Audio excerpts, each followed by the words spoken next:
खबरको सिलसिला प्रारम्भ गरौं उपसभामुख निर्वाचन सम्बन्धी प्रसंगबाट। प्रतिनिधि सभाको उपसभामुखमा राष्ट्रिय स्वतन्त्र पार्टीकी सांसद इन्दिरा राणा मगर निर्वाचित भएकी छन्। शनिबार प्रतिनिधि सभामा भएको निर्वाचनमा प्रतिस्पर्धी नेपाली कांग्रेसकी मुक्ता कुमारी यादवलाई पराजित गर्दै सत्ता गठबन्धनकी साझा उम्मेद्वार राणा मगर उपसभामुखमा निर्वाचित भएकी हुन्। उनले 166 मत प्राप्त गर्दा विपक्षमा 97 र 1 मत तटस्थमा परेको थियो। सभाका मान्य सदस्य श्री इन्दिरा राणालाई प्रतिनिधि सभाको उपसभामुख पदमा निर्वाचित गरियोस् भन्ने प्रस्ताव बहुमतले पारित भएको घोषणा गर्दछु। नवनिर्वाचित उपसभामुख राणा मगरलाई राष्ट्रिय स्वतन्त्र पार्टीले समानुपातिक कोटाबाट सांसद बनाएको थियो। लामो समय सामाजिक क्षेत्रमा क्रियाशील राणा मगरको राजनैतिक यात्रा नयाँ हो। गत मङ्सिर 4 गतेको निर्वाचन अघि मात्रै उनले रासोपामा आबद्ध भएर राजनीति सुरु गरेकी थिइन्। सभामुख देवराज घिमिरेले जनताप्रतिको उत्तरदायित्व र जवाफदेहितालाई पहिलो प्राथमिकतामा राखेर सभामुखको भूमिका निर्वाह गर्ने बताएका छन्। शनिबार प्रतिनिधि सभाको बैठकमा आफूलाई सभामुखमा निर्वाचित गराएकोमा धन्यवाद व्यक्त गर्दै घिमिरेले सभामुखको पदीय मर्यादा र भूमिकालाई गरिमायुक्त बनाउन आफूले पहिलो दायित्व भएको बताएका हुन्। उनले संसदीय अभ्यासका क्रममा विकसित असल अभ्यासहरूको अनुसरण गर्ने प्रतिबद्धता पनि जनाए। र माननीय सदस्यहरूबाट असल संवैधानिक र संसदीय अभ्यासको अपेक्षा गर्दछु। सभामुखको पद तटस्थ, निष्पक्ष र समन्वयकारी हुने भएकोले यो पदको गरिमामय र शाखो अभिवृद्धि गर्नु मेरो संवैधानिक दायित्व हो भन्ने कुरामा म सदैव सचेत र क्रियाशील रहनेछु। नेतालाई संसदमा मुखरित हुन दिनुपर्छ भन्ने सभामुख घिमिरेले असल संवैधानिक र संसदीय अभ्यास अँगाल्न सांसदहरूलाई आग्रह समेत गरे। हत्या आरोपमा मुद्दा खेपिरहेका सांसद लक्ष्मी महतो कोइरीलाई पक्राउ गर्न नसकेकोमा सरकारको कडा आलोचना भएको छ। प्रहरीले गृहको निर्देशन मान्न छाडेको हो भन्दै सांसदहरूले गृहमन्त्री लामिछानेसँग प्रश्न गरेका थिए।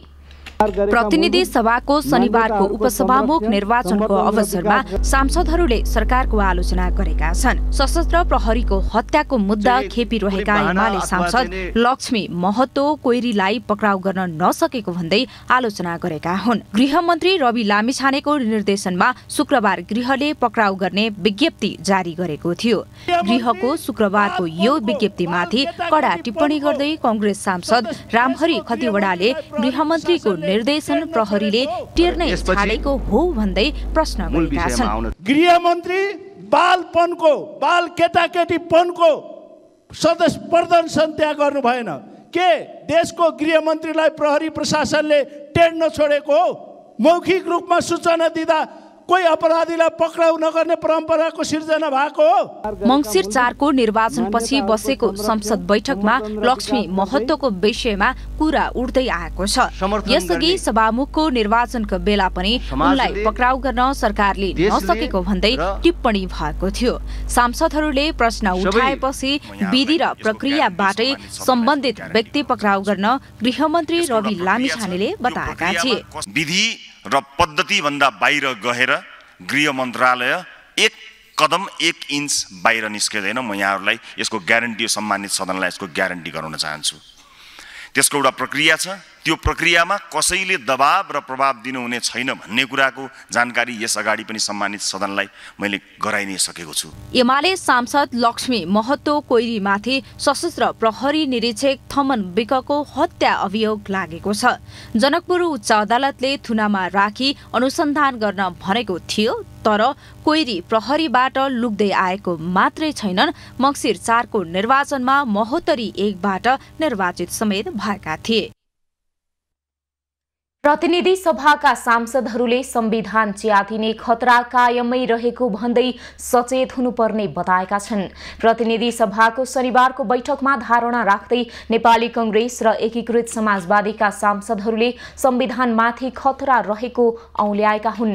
नेपाली कांग्रेसका सांसद बद्री प्रसाद पाण्डेले एमाले अध्यक्ष केपी ओलीले सरकारमाथि नै धावा बोल्ने काम गरिरहेको आरोप लगाए। संविधानले नचिनेको उच्चस्तरीय राजनैतिक संयन्त्रको संयोजक हुँ भन्दै ओलीले कार्यपालिकामाथि धावा बोल्ने काम गरिरहेको उनको आरोप छ। कार्यपालिका भन्दा माथि सुक्यो भन्ने ढंगले कार्यपालिकामाथि धावा बोल्ने काम एकातिर भयो भने अर्कोतिर हिजो प्रतिनिधि सभाको विघटन हुने कुरा असंवैधानिक थियो भनेर हामीले भन्यौं। हामीले मात्रै भनेनौं, अदालतले भन्यो, दुई पटक अदालतले भन्यो।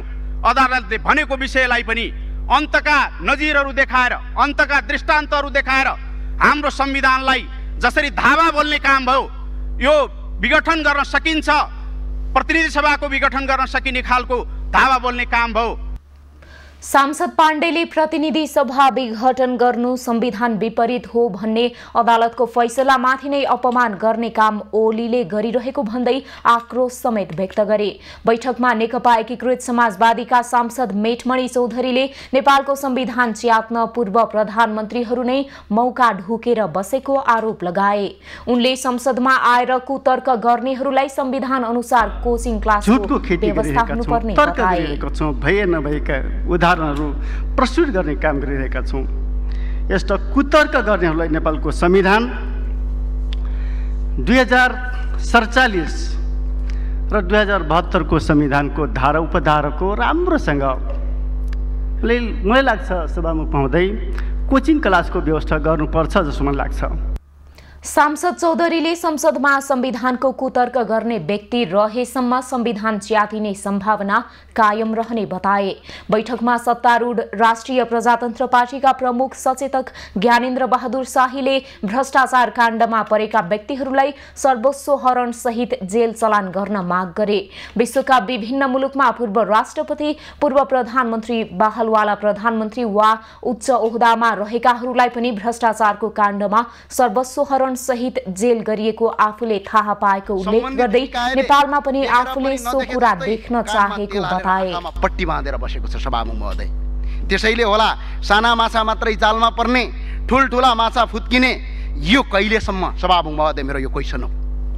हामी जस्ता तमाम नवजवान युवाहरू र सिङ्गो मुलुकको भविष्य भ्रष्टाचारले गर्दा आज बर्बाद भएको छ। हामीले सुन्न र देख्ने मन छ अन्य देशका पूर्व राष्ट्रपति, पूर्व प्रधानमन्त्री र बहालवाला प्रधानमन्त्री वा निकायवालाका उच्च ओहदाका व्यक्तिहरूलाई भ्रष्टाचार काण्डमा सर्वस्व हरण गरी जेल गएको र कारबाही भएको जसरी नेपालमा पनि होस्, म यही कामना गर्न चाहन्छु। प्रमुख सचेतक शाहीले भ्रष्टाचारको आवाज सदन, सडक, सामाजिक सञ्जाल सबैतिर सुनिए पनि कारबाही कहीँ कतै नभएको भन्दै आपत्ति समेत जनाए। राष्ट्रिय जनमोर्चाका अध्यक्ष एवं सांसद चित्रबहादुर केसीले अब सबै राजनैतिक दलहरूको लडाई राष्ट्रपति कसलाई बनाउने भन्नेमा पर्ने बताएका छन्। शनिबार प्रतिनिधि सभाको बैठकमा सांसद केसीले सबै दलले कम्फर्टेबल राष्ट्रपति खोजेको बताउँदै गत पुस 26 गतेदेखि नै राष्ट्रपतिका लागि लडाई सुरु भएको बताए। अब चाहिँ सभामुखलाई गाह्रो छ। अबको राजनीतिक पार्टीभित्र यो संसदको लडाईँ भनेको अब राष्ट्रपति नै हो। अस्तिदेखि सुरु भयो, 26 गतेदेखि सुरु भयो। सबैलाई तपाईँको चाहिँ कम्फर्टेबल राष्ट्रपति चाहिएको छ। कम्फर्टेबल तपाईँको चाहिँ सभामुख चाहिन्छ। त्यसले गर्दाखेरि राष्ट्रपतिले सभामुखले दुधको दुध, पानीको पानी नियम अनुसार चाहिँ निर्णय गर्न सक्दैन। यो रोगबाट हामी मुक्त हुनुपर्छ। बैठकमा सांसद केसीले दलहरूले उपसभामुखमा महिलालाई भिडाएकोमा असन्तुष्टि समेत व्यक्त गरेका छन्। उपसभामुखको अधिकार के हुन्छ र बखान गरेको भन्दै उनले असन्तुष्टि जनाएका हुन्। महिलालाई अझै दोस्रो दर्जाको व्यवहार गर्ने गरिएको उल्लेख गर्दै सांसद केसीले हरेक पदमा महिलालाई महिलासँग प्रतिस्पर्धी गराउनुपर्ने, दलितको कोटामा दलितसँग नै प्रतिस्पर्धा गराउनुपर्ने बताए। उपप्रधानमन्त्री एवं ऊर्जा जलस्रोत तथा सिंचाई मन्त्री राजेन्द्र लिङ्गदेनले जनमत पार्टीका अध्यक्ष सीके राउतले संसदीय मर्यादा विपरीतको काम गरेको आरोप लगाएका छन्। शनिबार प्रतिनिधि सभा बैठकमा बोल्दै लिङ्गदेनले माघ 5 गतेको संसद बैठकमा राउतले शहीदहरूको सम्मान भन्दै मौन धारण गर्न लगाएर संसदीय मर्यादा विपरीतको कार्य गरेको बताएका हुन्।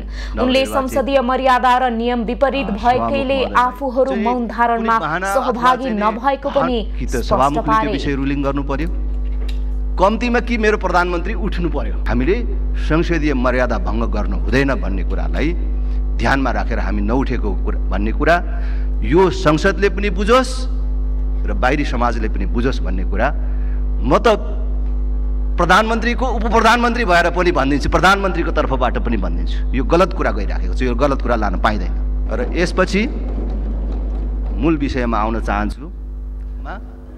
उपप्रधानमन्त्री लिङ्गदेनले सोही घटनालाई लिएर आफूहरूले शहीदहरूप्रति अनादर गरेको भनेर भ्रममा नपर्न पनि सबैलाई आह्वान गरे। प्रतिनिधि सभाको शनिबारको बैठकमा सांसदहरूले सभामुख र उपसभामुखलाई पदीय मर्यादाबाट विचलित नभई काम गर्न सुझाव दिएका छन्। सांसदहरूले भ्रष्टाचार नियन्त्रण, विधिको शासन, संविधान कार्यान्वयन लगायतका समसामयिक विषयमा पनि सरकारको ध्यानाकर्षण गराएका छन्। सांसदहरूले प्रतिनिधि सभा बैठकमा राखेको धारणा आजको हामीलाई भन्नु छमा।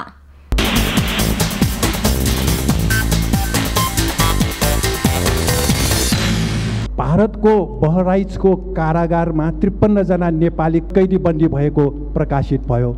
त्यसो भए भारतका सबै जेलहरूमा कति नेपाली छन्? गृह मन्त्रालयसँग यो रेकर्ड छ कि छैन? आम नेपालीको त्याग र बलिदानबाट हामीले सबैभन्दा उच्चतम राजनीतिक व्यवस्थाको रूपमा लोकतान्त्रिक व्यवस्था हासिल गरिसकेका छौं। तर यो बामे सर्दै गरेको लोकतन्त्रलाई स्थापित गर्नुपर्ने जिम्मेवारी पनि तपाईँ हाम्रो काँधमा छ। पार्टी आफ्नो ठाउँ हुन्छ हरेक संसदीय पद्धतिमा, तर पार्टी सँगसँगै हरेक व्यक्ति, संसदका व्यक्तिहरू उनका आफ्ना दृष्टिकोण र त्यो सिङ्गे अर्को पनि व्यक्तित्व भन्ने कुरालाई चाहिँ नि संसदमा जहिले पनि ख्याल गर्नुपर्छ।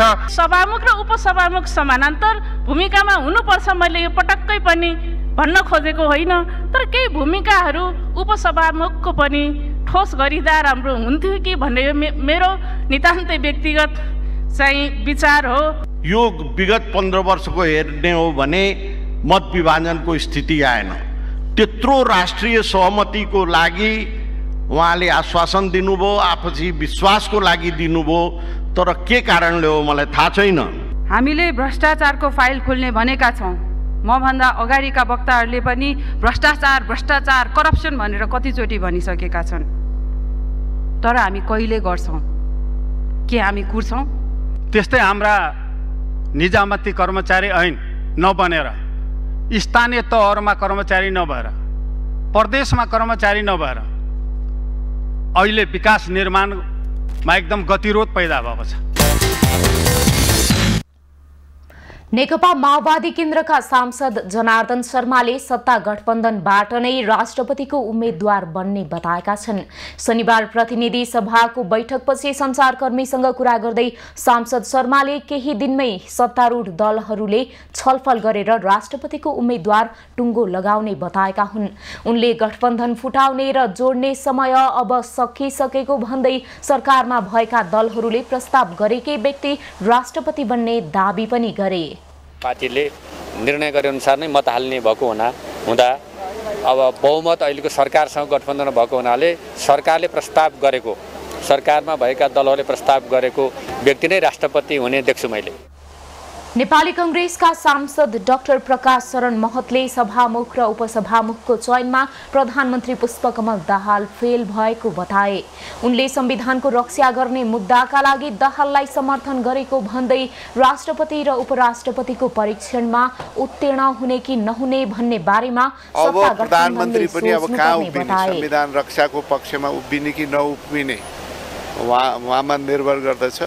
अन्य दलहरू पनि अब अघि पछि भन्दा ठुल्ठुलो कुरा गर्ने र संविधानको महत्त्वपूर्ण विषय आउँदा, कानुनी शासनको महत्त्वपूर्ण विषय आउँदा सत्ता स्वार्थमा मुन्टो लुकाएर बस्ने भयो भनेदेखि त परिणाम अर्को हुन्छ। सांसद महतले नेकपा एमालेका अध्यक्ष केपी ओलीले संसद विघटनको कुरालाई प्रमुख रूपमा संसदमा उठाइरहेको भन्दै पुनः संविधानमाथि खतरा पैदा हुन सुरु भएको टिप्पणी समेत गरे।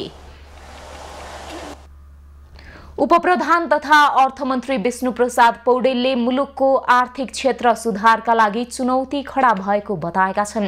कृषि विकास बैंक लिमिटेडको 56औं वार्षिक उत्सवका अवसरमा शनिबार काठमाडौँमा आयोजित कार्यक्रममा अर्थमन्त्री पौडेलले बजेटको मध्यावधिक समीक्षा गर्नुपर्ने समयमा समेत पुँजीगत खर्च 14-15% मात्रै हुनु, राजस्व परिचालनमा चालु आर्थिक वर्षको लक्ष्य भेटाउन नसक्नुले अर्थतन्त्रमा ठूलो चुनौती खडा भएको बताए। सामर्थ्यको कुरा गर्दा साधारण खर्च अप्टिमम लिमिटमा छ, तर पुँजीगत खर्चको कुरा गर्ने भने अहिले पनि 14-15% को हाराहारीमा हामी आइपुगेका छौँ, जबकि हामी बजेटको मध्यावधि समीक्षा गर्ने बिन्दुमा आइसक्यौँ।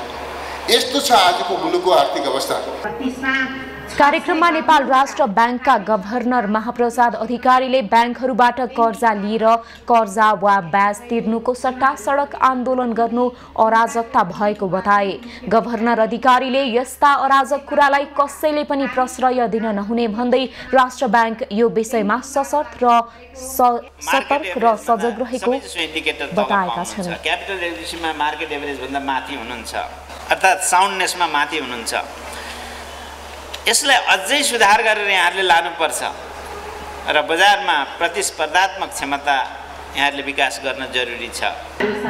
गभर्नर अधिकारीले वाणिज्य बैंकहरूको अधिकांश कर्जा सर्वसाधारणको निक्षेप भएको उल्लेख गर्दै कर्जा नतिर्दा समग्र वित्तीय क्षेत्रको विश्वसनीयता तथा वित्तीय स्थायित्वमा समस्या आउने बताए। गभर्नर अधिकारीले बैंकहरूलाई प्रविधि मैत्री हुन सुझाव समेत दिए। कार्यक्रममा नेपाल बैंकर संघका अध्यक्ष सुनिल केसीले बैंकको कर्जाको ब्याज दर नतिर्ने भन्दै समूह बनाएर बैंकहरूलाई दबाव आउन थालेको बताए। लोनको इन्ट्रेस्ट तिर्नु पर्दैन भनिने जस्ता खालको एउटा प्रवृत्ति देखा परेको छ, त्यो निकै नै अप्ठ्यारो खालको हो। अध्यक्ष केसीले कसैले राखेको निक्षेपबाट कर्जा लिएर कर्जाको ब्याज नतिर्ने भनेर बाहिरबाट दबाव दिनु राम्रो प्रवृत्ति नभएको बताए। राष्ट्रिय गौरवको आयोजना हुलाकी राजमार्गको निर्माण कार्य कछुवाको गतिमा भइरहेको जनगुनासो बढेको छ। निर्माणमा भएको ढिलासुस्ती बढेपछि जिल्ला समन्वय समितिको टोलीले अनुगमन गरेको छ। हुलाकी राजमार्गको निर्माणमा भएको ढिलासुस्तीबारे जिल्ला समन्वय समिति सर्लाहीको टोलीले अनुगमन गरेको छ। सर्लाहीका जिल्ला समन्वय समितिका प्रमुख कौशल सिंह, उपप्रमुख जितेन्द्र कुशवाहा, प्रमुख जिल्लाधिकारी थानेश्वर गौतम सहित 3 तहका सुरक्षा प्रमुख लगायत नागरिक समाजका अगुवा शिवचन्द्र चौधरी, सञ्चारकर्मी सहितका टोलीले हुलाकी राजमार्ग निर्माण कार्यको स्थलगत अनुगमन गरेका हुन्। गएको मङ्सिरमा भएको सर्वदलीय बैठकमा निर्माण कम्पनीले साइट क्लियर नभएको कारण देखाएपछि प्रशासनले अवैध संरचना हटाउन निर्देशन दिएको थियो। हामी यो सम्बन्धमा पटक पटक मिटिङ बस्यौँ। केही चाहिँ राइट अफ भएको समस्याहरू थिए, मान्छेहरूले घर चराहरू खाली नगर्दै ती समस्याहरू थिए। हामी पटक पटक मिटिङ गरेर अब अघिल्लो समयमा हामी चैतको 8 गते जस्तो लाग्छ के अरे उसको त्यहाँ मिटिङ बसेर 1 हप्ताभित्र सबै क्लियर गर्ने, त्यस पछाडि चाहिँ ठेकेदारले पनि यो वैशाख मसान्तसम्म सक्ने भन्ने हिसाबले त्यो दिन हाम्रो सबै सर्वदलीय सर्वपक्षीय सहमति भएको थियो। सर्लाही जिल्लाको पश्चिममा पर्ने पर्सा गाउँपालिकादेखि ब्रह्मपुरी गाउँपालिका हुँदै मलङ्गवा नगरपालिकादेखि पूर्वमा कौडेना गाउँपालिका तथा गोडैता नगरपालिकासम्मको अवैध संरचना हटाएको महिना दिन बित्दा लागत समेत विभिन्न वाहनामा निर्माण कम्पनीले ढिलाइ गर्न थालेपछि जिल्ला समन्वय समिति सर्लाहीले ठेकेदार चन्द्रिका शाहलाई वैशाख मसान्तभित्रमा निर्माण कार्य सम्पन्न गर्न निर्देशन दिएका छन्।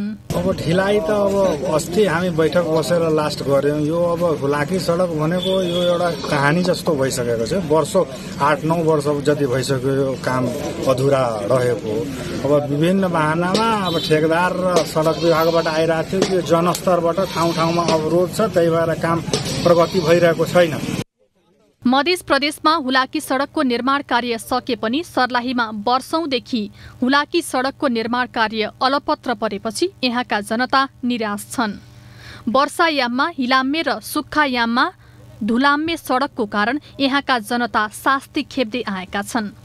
मध्य प्रदेशको मुटु मानिने हुलाकी सडक निर्माण नहुँदा दिनहुँ जसो गाडी दुर्घटनामा यहाँका जनताले ज्यान गुमाउँदै आएका छन्। यो हुलाकी सडक निर्माणको कार्य चाहिँ ठुलो गतिमा विस्तारै भइरहेको छ। यसलाई छिटो चाँडो गर्नु पर्थ्यो। मान्छेहरू धेरै बिरामी भइरहेको छ। राष्ट्रिय गौरवको आयोजना हुलाकी राजमार्ग निर्माणमा केन्द्र सरकार, प्रदेश सरकार र स्थानीय तहका 3 सरकारले समेत उदासीनता देखाएको आम जनताको आरोप छ। कयौं दशकदेखि बन्दै आएको हुलाकी सडक निर्माण भएको देख्ने इच्छा अब हराउन थालेको स्थानीयहरूले दुखेसो पोखेका छन्। सर्लाहीबाट बख्तियार अलीको रिपोर्ट। खबरको सिलसिला अझै जारी छ, हामीसँगै रहनुहोला। अब बाँकी प्रसङ्ग। प्रधानमन्त्री पुष्पकमल दाहालले प्रोटिनयुक्त खानपानको व्यवस्था सबै नागरिक माझ पुर्याउन सरकारले सक्दो प्रयास गर्ने बताएका छन्। शनिबार काठमाडौँमा आयोजित दोस्रो संस्करणको right to protein run half marathon कार्यक्रममा प्रधानमन्त्री दाहालले सबै बालबालिकालाई आवश्यक पर्ने प्रोटिनको मात्रा उपलब्ध गराउन अहिले भइरहेको प्रयास पर्याप्त नभएको भन्दै आफूले सक्दो पहल गर्ने बताएका हुन्। स्वास्थ्यको क्षेत्रमा सरकारले गर्नुपर्ने काम धेरै रहेको भन्दै आगामी दिनमा जनमुखी सेवा प्रवाहका लागि आवश्यक नीति निर्माण गरी काम गर्ने प्रतिबद्धता पनि जनाए। स्वास्थ्यको क्षेत्रमा नेपाल सरकारले एउटा नयाँ सुरुवात गर्दैछ। यो क्षेत्रमा जनताको सेवाको निम्ति नेपाल सरकारले गर्नुपर्ने काम धेरै छ भन्ने कुरामा म जानकार छु। कार्यक्रममा कृषि तथा पशुपक्षी विकास मन्त्री ज्वालाकुमारी शाहले नेपालमा प्रोटिनको उपलब्धता पर्याप्त नहुँदा गरिब समुदायका बालबालिकाहरू विभिन्न रोगहरूको शिकार भइरहेको बताइन्। सबैको पहुँचमा प्रोटिनयुक्त खानेकुरा पुर्याउन आवश्यक रहेको बताउँदै उनले कृषि मन्त्रालय प्रोटिनजन्य खाद्यान्नहरूमा देशलाई आत्मनिर्भर बनाउने प्रयासमा लागेको जानकारी दिए। सन्तुलित आहारको आवश्यकता रहने हुँदा सबै तह र तबकाका जनसमुदायमा यसको पहुँच स्थापित गर्न आवश्यक परेको देखिन्छ। मन्त्री शाहले बर्ड फ्लूबाट क्षति बेहोरेका किसानलाई उचित क्षतिपूर्ति दिलाउने प्रतिबद्धता पनि जनाइन्।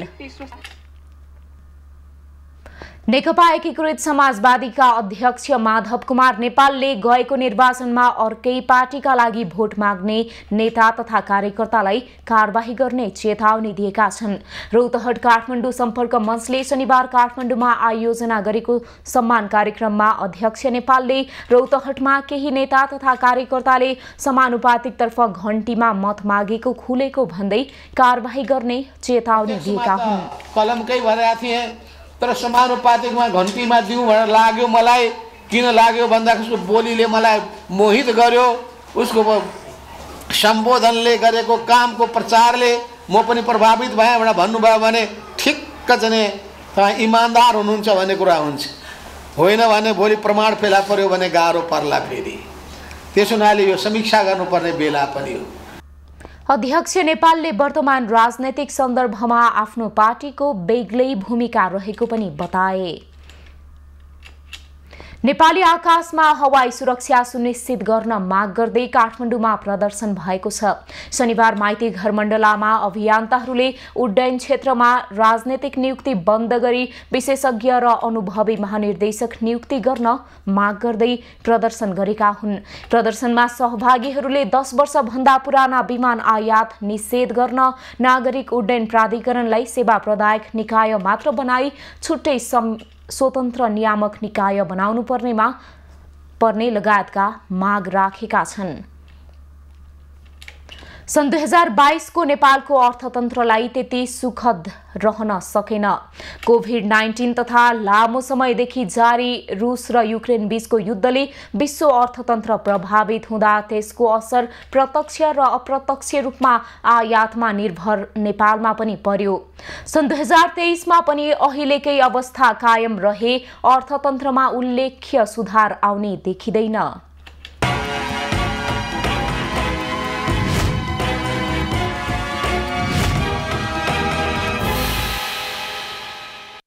विगत केही वर्षमा कोभिड-19 का कारण विश्वको अर्थतन्त्र चलायमान हुन नसक्दा यसको प्रभाव नेपालमा पनि पर्यो। आयातमुखी अर्थतन्त्र भएको देशमा समग्र वस्तु तथा सेवाहरूमा भइरहेको मूल्य वृद्धिले मुद्रास्फीति बढ्दा बैंकिङ सहित सबै क्षेत्र र सर्वसाधारण मारमा परेका छन्। बैंकहरूमा देखिएको तरलता अभावपछि ब्याजदरमा भएको वृद्धिले निजी क्षेत्र समस्यामा छन्, जसका कारण आगामी वर्ष अघिल्लो वर्षको जति पनि मुलुकको आर्थिक वृद्धि हुने अवस्था नरहेको नेपाल राष्ट्र बैंकले जनाएको छ। कन्स्ट्रक्सन इन्डस्ट्रीहरूमा निकै शिथिलता आइरहेको हामी देख्छौँ, जसको फलस्वरूप यसको असर चाहिँ प्रत्यक्ष रूपमा सिमेन्टमा, स्टिल इन्डस्ट्रीमा हैन लेबर फोर्समा प्रत्यक्ष पर्ने नि भयो। त्यसको चाहिँ समग्र अर्थतन्त्रलाई पनि असर पर्छ। समग्र अर्थतन्त्र सङ्कटमा रहेका कारण उत्पादनशील क्षेत्रहरूमा लगानी बढ्न सकेको छैन। उच्च ब्याजदर र लगानी योग्य पुँजी नहुँदा आर्थिक क्रियाकलापको गति लिन सकेको छैन। आर्थिक मन्दीकै कारण विकास निर्माणको काम न्यून हुँदा निर्माण उद्योगहरू झनै धराशाय बनेका छन्, जसका कारण देशको करोडौं राजस्व र हजारौंको रोजगारी गुम्दा समग्र अर्थतन्त्रमै प्रभाव परेको छ। लगानी अत्यन्त न्यून छ, चाहे वैदेशिक लगानी होस् स्वदेशी लगानी होस्, त्यो न्यून छ।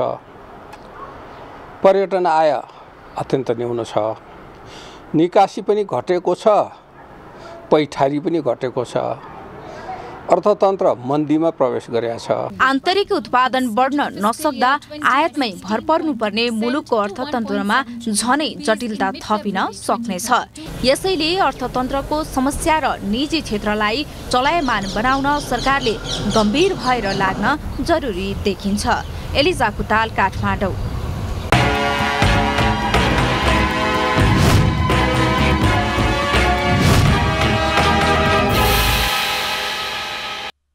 पौष शुक्ल पूर्णिमादेखि 1 महिनासम्म माधव नारायणको व्रत गरेका व्रतालुहरू तीर्थयात्रा गर्दै शुक्रबार पाशुपत क्षेत्रमा आइपुगेका छन्।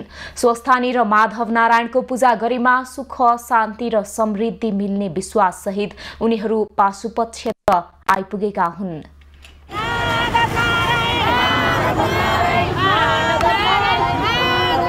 शुक्रबार पशुपति क्षेत्रमा आइपुगेका व्रतालुहरूले शनिबार बिहान पशुपति स्थित आर्यघाटबाट स्नान र पूजा आराधना गरी जय बागेश्वरीसम्म जल चढाएका व्रतालुहरूले जय बागेश्वरीबाट सानो गौचरण गएर दिउँसो भोजन गरेका छन्। श्री स्वस्थानीय र माधव नारायणको पूजा गरेमा सुख, शान्ति र समृद्धि मिल्ने धार्मिक विश्वास रहेको उनीहरूले बताएका छन्। म स्वस्थानीको व्रत बस्दा 3 वर्ष भयो। 3 वर्ष व्रत बस्दा मैले धेरै अनुभव बटुलेँ। धर्मका कुराहरू, ज्ञानका कुराहरू, घर परिवारमा सन्तुष्टिका कुराहरू सबै बटुलेँ मैले। माघ कृष्ण औँसीको दिन पारेर व्रतालुहरूले पशुपतिनाथको दर्शन गरेका छन्। पौराणिक सहर साखुमा सुरु भएको माधव नारायण श्री स्वस्थानीका व्रतालुहरू शुक्रबार साँझ नै पशुपतिनाथ आएका हुन्। पौष शुल्क पूर्णिमादेखि सुरु हुने व्रत माघ शुल्क पूर्णिमासम्म 1 महिना जारी रहनेछ। 1 महिने माधव नारायण श्री स्वस्थानीका व्रतालुहरूले उपत्यकाका अन्य नदी तलाउमा पनि पूजापाठ तथा स्नान गर्ने गरेका छन्। पहिलो वर्ष हो व्रत बस्न आएको, मलाई धेरै खुसी लागेको छ। साली नदी परिसरमा आएर यस्तो पुण्य व्रत बस्न पाएको छ। माधव नारायणको व्रत बस्ने व्रतालुले पूर्णिमाको अघिल्लो दिन हात र गोडाको नङ काटी एकचित्त भई निराहार बस्ने र पूर्णिमाको बिहानै नदीमा स्नान गरी पूजा गर्ने, मन्त्र उच्चारण गर्ने प्रचलन रहेको छ। मन्त्र उच्चारण गरेपछि कसैलाई छुन नहुने तथा जुत्ता लगाउन नहुने परम्परा छ। माधव नारायणको पूजा नगरेमा श्री स्वस्थानीको व्रत र पूजा अधुरो रहने बताइन्छ। 215 जना व्रतालु लिएर आएको समितिका लागि आवश्यक बन्दोबस्त गरिएको साली नदी सुधार समितिका अध्यक्ष बालकृष्ण श्रेष्ठ बताउँछन्। हाम्रो 14 दिनमा चाहिँ हामी आज होइन हिजै चाहिँ हामी पशुपति बास पहिलो दिनको यात्रा हामी परदेश भन्छौँ। पहिलाको अब चलन अनुसार यो छुट्टै देश भएकोले परदेश भन्ने हाम्रो चलन छ। अहिले पनि परदेशै भन्छ हामी। अहिले चाहिँ पहिलाभन्दा निकै सहज अवस्था छ, किनभने हाम्रो व्यक्तिगत सम्बन्ध र यो क्लब अनि विभिन्न अब भक्तजनको आस्था विश्वासको कारणले पनि अहिले पहिलाभन्दा धेरै सहज भएको छ हामीलाई। 1 महिने व्रत अवधिमा पशुपति, फर्पिङ, दक्षिणकाली, बनेपा, पनौती, शङ्खमूल लगायत तीर्थस्थलमा व्रतालु पैदल यात्रा दर्शनका लागि जाने गर्दछन्। 10 गते पनौती प्रस्थान गर्ने र समितिको योजना रहेको छ। क्यामेरामा कुमार मानन्दरका साथमा यशोदा चौलागाईको रिपोर्ट। धरानमा वैदेशिक रोजगारीमा जाने व्यक्तिहरूका लागि परामर्श दिने कार्यक्रम प्रभावकारी बन्दै गएको छ। वैदेशिक रोजगारीमा जाँदा हुने समस्यामा परियोजनाले दिने परामर्श लगायतका सेवा निकै लाभदायक देखिएको छ। धरान उपमहानगरपालिकामा सुरक्षित अप्रवासन परियोजनाबाट वैदेशिक रोजगारीहरूमा जानेहरूले लाभ पाएका छन्। स्विजरल्यान्ड सरकारको सहयोगमा यो कार्यक्रम नेपालका 156 स्थानीय तहमा सञ्चालनमा छ। सुनसरी जिल्लाको धरान उपमहानगरपालिका, इटहरी उपमहानगरपालिका र भोकराहा गाउँपालिकामा सामीको कार्यक्रम सञ्चालनमा रहेको छ। यो परियोजनाले विदेश जानेहरूका लागि सूचनाको पहुँच पुर्याउने, मनोसामाजिक परामर्श प्रदान गर्ने, जस अन्तर्गत विदेशमा रहेर दुःख पाएका, मृत्यु भएकाहरूको घरमा गएर मनोपरामर्शदाताहरूले 48 जनालाई परामर्श दिएको छ। न्यायमा पहुँच कार्यक्रम अन्तर्गत वैदेशिक रोजगारीमा गएकाहरू समस्यामा परे, ठगीमा परे, मृत्यु भएमा न्यायमा पहुँच पुर्याउने र मृत्यु भएको खण्डमा नेपालसम्म शव ल्याइदिने, उनीहरूलाई परेको समस्यामा कानुनी परामर्श गरिदिने, त्यस्ता काम सामीले गर्दै आएको छ। जिल्ला प्रशासन कार्यालयको कर्मचारी साथीहरूले चाहिँ पासपोर्टको प्रोसेसिङ गर्ने क्रममा अनिवार्य रूपमा तपाईँहरू चाहिँ सामीमा गएर त्यहाँ सूचना लिएर आउनुहोस् भनेर पठाउनुहुन्छ र त्यो सूचना लिनको लागि चाहिँ उहाँहरू आउँदाखेरि चाहिँ हामीहरू चाहिँ उहाँहरूलाई चाहिँ उहाँ जान आँटेको देशको रहनसहन, त्यहाँको हावापानी, त्यहाँनिर गर्नुहुने काम, गर्नु नहुने काम, त्यहाँनिर कति घन्टा काम गर्नुपर्ने हुन्छ, त्यहाँ कति दुःख छ भन्ने किसिमका कुराहरूलाई चाहिँ हामीहरू जानकारी गराउँदछौँ। नेपाली युवाहरू उमेर पुग्ने बित्तिकै वैदेशिक रोजगारीमा जाने तर धेरैजसो ठगिने गरेको पाइएको छ। सरकारले वैदेशिक रोजगारीमा जाने एजेन्टलाई प्रतिबन्ध लगाए पनि त्यो रोकिएको छैन। अब यसलाई चाहिँ उहाँहरूले हामीलाई समन्वय गरेर चाहिँ वडामा जानकारी गरेर म चाहिँ फल्ना ठाउँमा अथवा दुबई, कुवेत, कतारहरूमा, मलेसिया, मालदिभ्समा गएको छु भनेर एउटा हामीलाई स्थानीयलाई जानकारी दियो भने हामीले त्यो अनुसारको उनीहरूलाई कागजपत्रहरू बनाइदिने, उहाँहरूलाई सपोर्ट गर्ने, साथ सहयोग दिनको लागि चाहिँ कागजहरू, डकुमेन्ट्सहरूमा हामीले थप मद्दत दिनको लागि पनि हामीले सोचेका छौँ। यस्तो परामर्श लक्षित जिल्लामा गएर स्थानीय तहका प्रतिनिधिसँग छलफल गर्नेदेखि लिएर जिल्ला प्रशासन कार्यालय सुनसरीमा राहदानी बनाउन आउनेहरूसम्म सञ्चालनमा छ। वैदेशिक रोजगारीमा जानेले दुःख नपाउन्, नठगिउन्, बुझेर मात्र रोजगारीमा जाउन्, सामान्यतया संस्थाबाट मात्र वैदेशिक रोजगारीमा जाउन् भनेर सचेतना फैलाउने काम गरेको छ। विनय प्रधान, धरान। खबरको सिलसिला अझै जारी छ, हामीसँगै रहनुहोला। अब पालो एभिन्यूज 8 स्पोर्ट्सको।